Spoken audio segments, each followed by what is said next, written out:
Prince Harry will take aim at stepmother Camilla Parker Bowles and may name the royal racist because his publishers want their money's worth, according to Paul Burrell.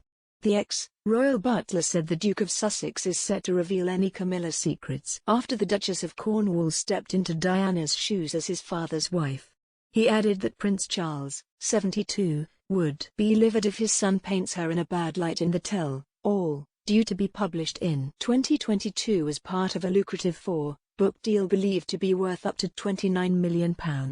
Speaking to Closer magazine, Princess Diana's former butler, 63, said, "The publisher, Penguin, will no doubt want their money's worth in this book deal. That means they won't want vagueness, they'll want names and specifics." He added that Harry could very well name the alleged racist within the firm, whom he and Meghan Markle claimed raised concerns about how dark their son Archie's skin might be before he was born during their Oprah Winfrey interview earlier this year. Paul added that he personally doesn't believe there is any racism in the royal family, having never got a hint of anything during his decade working in the palace. He went on to claim Harry will no doubt go into depth about his feelings after his mother's tragic death in the tomb, and the subsequent events. Paul suggested Harry may go for Camilla after the reports she was involved in his parents' marriage and then stepped into Diana's shoes as Charles' wife. "I suspect Camilla will be in his sights, so I'd say Harry's set to reveal any Camilla secrets," he told Closer. He's already said he enjoys The Crown, which painted Camilla as the wicked stepmother in a way. Charles will be livid if he does go there. Harry reportedly did not warn his father about his plan to write an explosive Megxit memoir, which he has been working on for over a year. The Duke has been collaborating with Pulitzer-winning ghostwriter J.R. Mooringer in a rare move from a senior member of the royal family. The first draft of the manuscript, currently untitled, is said to be almost completely written and is due to be submitted in October. The proceeds of the deal are likely to be worth millions and, although the exact financial terms were not disclosed, Prince Harry will donate proceeds to charity, according to Random House. Royal experts have questioned Harry's motive for writing the book, pointing out he is already wealthy and has previously spoken at length about Megxit. Royal expert Richard Fitzwilliams told Mail Online Harry was exorcising his demons with the book, but queried how one-sided it would be. Harry previously said, "I'm writing this not as the prince I was born but as the man I have become. I've worn many hats over the years, both literally and figuratively, and my hope is that in telling my story, the highs and lows, the mistakes, the lessons learned, I can help show that no matter where we come from, we have more in common than we think. I'm deeply grateful for the opportunity to share what I've learned over the course of my life so far and excited for people to read a first-hand account of my life that's accurate and wholly truthful." Prince Harry signed up to the book deal despite issuing repeated calls for his family's privacy to be respected. A statement from the publisher about the upcoming book read, "In an intimate and heartfelt memoir from one of the most fascinating and influential global figures of our time, Prince Harry will share, for the very first time, the definitive account of the experiences, adventures, losses, and life lessons that have helped shape him.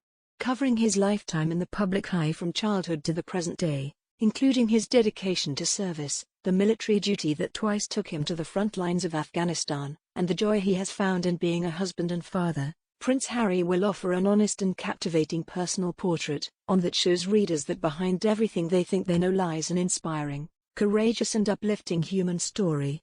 Marcus Dole, CEO of Penguin Random House, said, "All of us at Penguin Random House are thrilled to publish Prince Harry's literary memoir and have him join the world-renowned leaders, icons, and change-makers we have been privileged to publish over the years." Prince Harry has harnessed his extraordinary life experience as a prince, a soldier, and a knowledgeable advocate for social issues, establishing himself as a global leader recognized for his courage and openness. It is for that reason we're excited to publish his honest and moving story.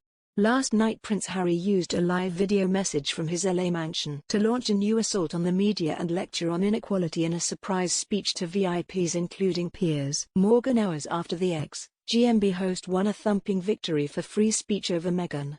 Dressed in a black tie and tuxedo, the Duke used his big screen speech beam to the GQ Awards in London to blame those who peddle in lies and fear in the news media and social media for vaccine hesitancy. Watching was Mail Online columnist Piers Morgan, who yesterday won a resounding victory for free speech after regulator Ofcom ruled he had not broken the broadcasting code for his comments on the Duchess of Sussex following her bombshell Oprah interview.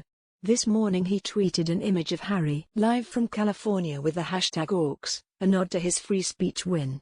Harry, who referred to Britain as our nation in his address, delivered a chiding speech urging governments to do more to vaccinate poorer countries, warning until every community can access the vaccine and until every community is connected to trustworthy information about the vaccine, then we are all at risk.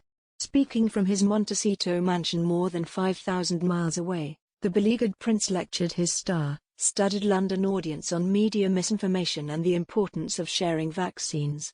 Harry later presented the Heroes of the Year award to Professor Dame Sarah Gilbert, Professor Catherine Green and the team behind the Oxford/AstraZeneca vaccine. After being invited onto the stage by Harry, Professor Green told the crowd, "I promised Sarah I wouldn't get too ped, and I promised I wouldn't swear, but there was no faint chance of that because I'm so starstruck." Harry's live speech was at 11 p.m. London time, 3 p.m. LA time, and Mr. Morgan left the venue at around 11:15 p.m. after the Duke had finished and handed out the award.